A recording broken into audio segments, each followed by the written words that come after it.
sahabat semua, selamat datang di video pembelajaran biologi. Pada video kali ini, kita akan mempelajari tentang ekosistem. Apa itu ekosistem? Sebelum menjawab pertanyaan tersebut, terlebih dahulu, kita lihat letak ekosistem di hierarki kehidupan. Kita mulai dari yang terkecil, yaitu organisme atau individu, populasi, komunitas, ekosistem, bioma, dan biosfer.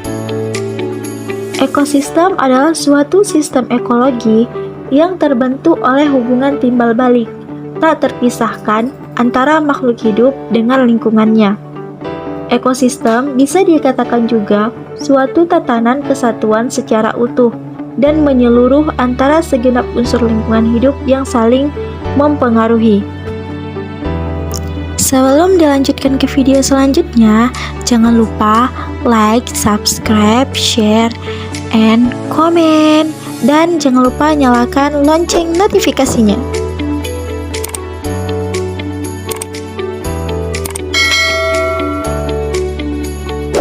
Hai, selamat datang di video pembelajaran biologi.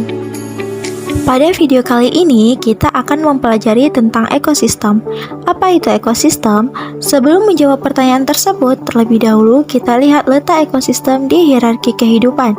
Kita mulai dari komponen ekosistem yang terkecil, yaitu organisme atau individu. Organisme atau individu merupakan makhluk hidup tunggal atau satu makhluk hidup, misalnya seekor rusa. Seekor rusa yang terlihat pada video ini merupakan satu organisme atau individu, dengan catatan kita mengabaikan apapun yang terlihat pada video, kecuali seekor rusa tersebut. Kemudian naik ke tingkat yang lebih tinggi lagi, yaitu populasi seekor rusa yang tadi berkumpul dengan rusa-rusa yang lain, membentuk populasi rusa, sehingga populasi merupakan kumpulan makhluk hidup sejenis yang menempati tempat tertentu dan dalam waktu yang sama. Perlu diingat bahwa populasi merupakan kumpulan makhluk hidup sejenis, jadi jika ada kumpulan hewan lain di dalam kumpulan rusa tersebut, namanya tidak lagi populasi, melainkan komunitas. Misalnya, ada sekelompok rusa, kemudian ada kumpulan serangga, kemudian ada lagi berbagai jenis tumbuhan, dan lain sebagainya. Maka itulah yang disebut dengan komunitas. Secara pengertian, komunitas adalah sekumpulan berbagai macam populasi makhluk hidup yang hidup di dalam suatu wilayah tertentu. Mulai dari organisme, populasi, hingga komunitas, semuanya hanya melibatkan makhluk hidup saja. Makhluk tak hidup atau abiotik tidak terlibat di sini. Apabila melibatkan unsur abiotik atau tak hidup, berarti kita telah berbicara mengenai ekosistem secara sederhana. Ekosistem merupakan hubungan sederhana. Ekosistem merupakan hubungan timbal balik antara makhluk hidup dengan lingkungannya. Bisa antara makhluk hidup dengan makhluk hidup lainnya, misalnya antara rusa dengan rumput, maupun antara makhluk hidup dengan makhluk tak hidup atau abiotik. Misalnya antara rusa dengan tanah, batu, air, udara, dan lain sebagainya. Di atas ekosistem masih ada bioma dan biosfer yang mencakup kumpulan makhluk hidup lebih luas lagi, hingga seluruh makhluk hidup yang ada di bumi. Itulah tadi posisi ekosistem di dalam hierarki kehidupan. Selanjutnya, kita akan berbicara tentang komponen ekosistem. Telah disinggung sebelumnya bahwa komponen ekosistem terdiri atas komponen biotik dan komponen abiotik.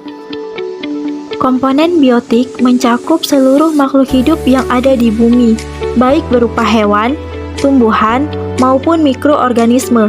Pada komponen biotik ini terdapat berbagai bentuk interaksi, yaitu netral, kompetisi, predasi, dan simbiosis. Netral merupakan bentuk interaksi antara dua spesies yang berbeda atau dua populasi yang tidak saling mengganggu. Tidak ada yang diuntungkan ataupun dirugikan. Contohnya adalah antara ikan paus dan belut listrik. Ikan paus memakan plankton, sedangkan belut listrik memakan ikan kecil. Jadi, mereka tidak saling mengganggu. Selanjutnya adalah kompetisi. Kompetisi merupakan bentuk interaksi, yaitu persaingan yang terjadi pada dua populasi yang menempati habitat dan nesia yang sama. Biasanya mereka memiliki makanan yang sama, misalnya antara macan tutul dan hiena. Interaksi berikutnya adalah predasi. Predasi merupakan bentuk interaksi antara individu ataupun populasi, di mana populasi yang satu dimangsa oleh populasi yang lain.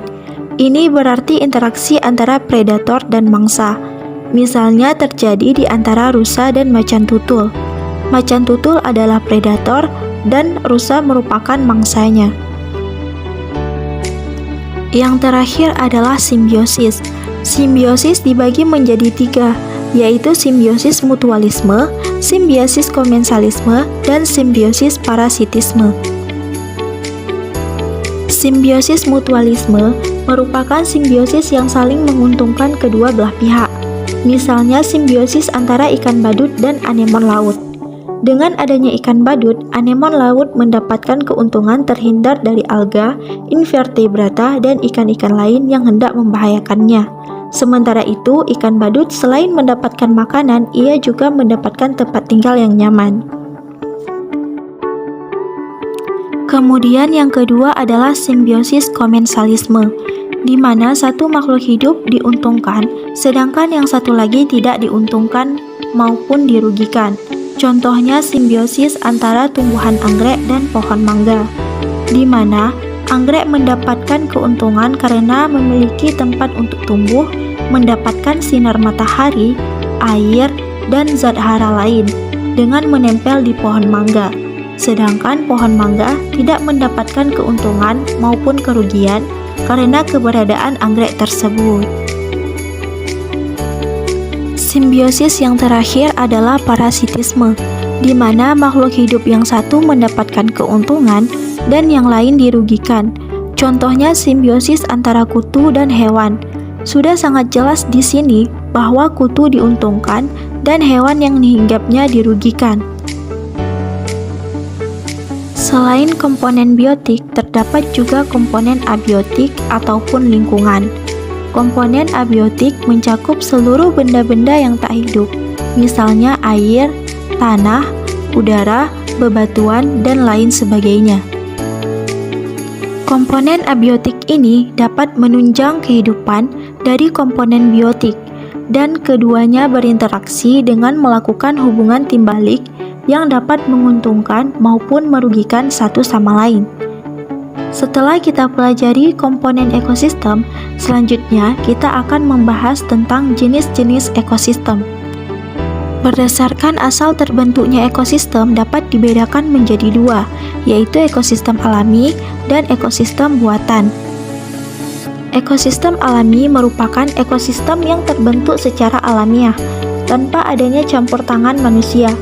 Oleh sebab itu, salah satu ciri dari ekosistem alami adalah tingkat keanekaragaman hayatinya yang tinggi.